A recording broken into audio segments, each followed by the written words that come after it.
Welcome to video 6 on the international and local news interview question category, as well as pressure cooker interview questions category. Hi, my name is Darren Tay, and in this interview skills training video, I'll be sharing with you tips and strategies on how you can answer these two categories of interview questions. Now, the first one on what are some local or international news, or tell me a piece of local or international news that you have read recently.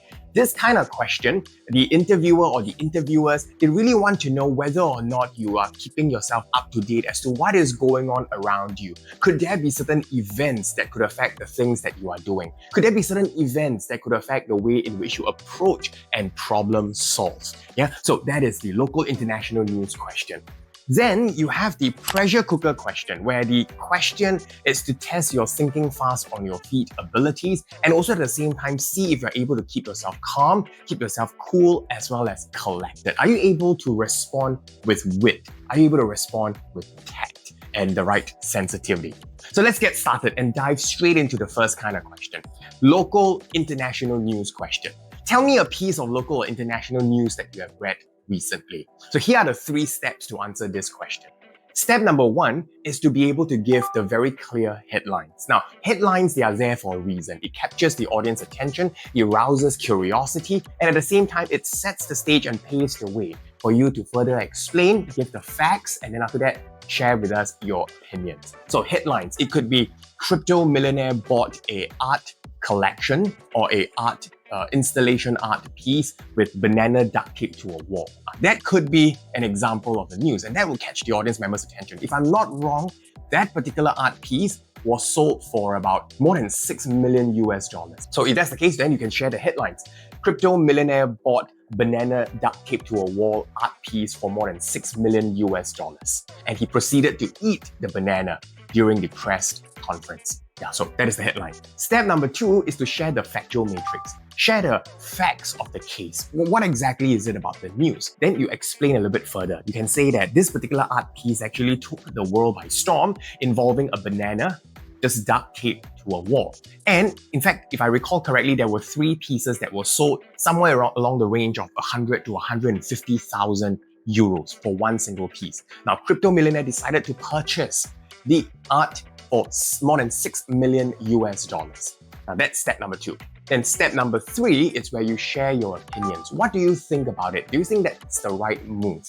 Why would someone do that? How would you analyze this particular action? Is it really out of the ordinary? Or if you were to dig deeper, you may be able to find out some important lessons. So how do you share your opinion? You can use the PEEL format. So P stands for point, the next one, E stands for explain, and then E stands for example, and L stands for link. PEEL. So P stands for one sentence that tells you what the whole argument is about. Then the next one, E explain, is where you give details. The next one, example, is probably you can cite specific parts of the news, and then L, the link, draw your conclusion. For instance, I may say that, hey, at the end of the day, I find that while some people think that the particular crypto millionaire making a purchase of that huge amount of money, this doesn't make any sense at all.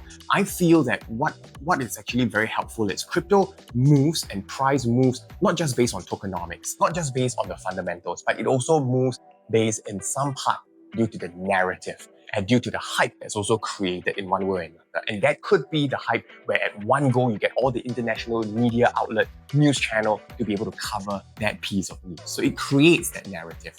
So you see, so you're able to give the point and then you're able to explain. So you can give an example then, perhaps of a cryptocurrency with a very, very strong narrative and got people to actually go forth. That would be an example, and then you draw the link. So that is the local international news question. Then you have the other question, which is the pressure cooker question. So for the pressure cooker question, basically, it is a question which often is the follow-up question that is the pressure cooker question. So they may ask you, for example, tell me about your hobbies and interests. So one of my students got this question. Tell me about your hobbies and interests. And he was in the rock climbing CCA for 4 years in secondary school, in high school. And then for junior college, he was in rock climbing as well for 2 more years. So when he shared that, oh, my hobby and interest is that of rock climbing, I do it about 3 times a week, each time about 3 to 4 hours. It keeps me really passionate. I feel very alive every time I climb, especially when I make progress, and I learn a lot of different skills. And then the follow-up question was a pressure cooker question. The follow-up question was, since you like rock climbing so much, it seems to me to be more of a Lone Ranger, solitary kind of activity, one-person climbing, doesn't quite give you the platform to cultivate teamwork or team spirit. So would you say that that's an accurate characterization? Wow, at that point in time, you may feel that, I feel like taking a chair and throwing it at the interviewer. Now, of course, you can't. But what happens is that you need to keep calm, and then you need to be able to consider very carefully what exactly is the interviewer concerned about. So here are 3 steps to answer a pressure cooker question. So step number 1 is to share what do you think is the primary concern of the interviewer. So it could very well be the interviewer is worried about whether you have teamwork or team spirit at play, right? So identify it, and you only have a quick few seconds to do the identifying. The second one is to share with us, then address the assumption. So address the assumption, share that rock climbing is in fact not just a solitary Lone Ranger kind of activity. In fact, if you take a look at a rock climbing system, unless it's a self-belaying system, you have one person who is climbing and you have another person at the bottom, right? This person is called a belayer, and then there's a line that runs from the climber to the belayer. There must exist a system of communication and teamwork between these 2 individuals so that when, let's say the climber, the hand's about to slip, I can shout a monosyllabic command, right? I need to communicate with the belayer, taut, and then you're able to pull the string taut to prevent the climber from dropping further. Yes, so there exists the system of communication and definitely teamwork. Now then you go to step 3, share alternatives. What are other alternative sources where you can acquire this value of teamwork, team spirit? It's not just rock climbing, so do you take part in those things? Group projects, play doubles badminton, play basketball as well. So those are the things that you can share. So with these strategies, I wish you all the best in your interview.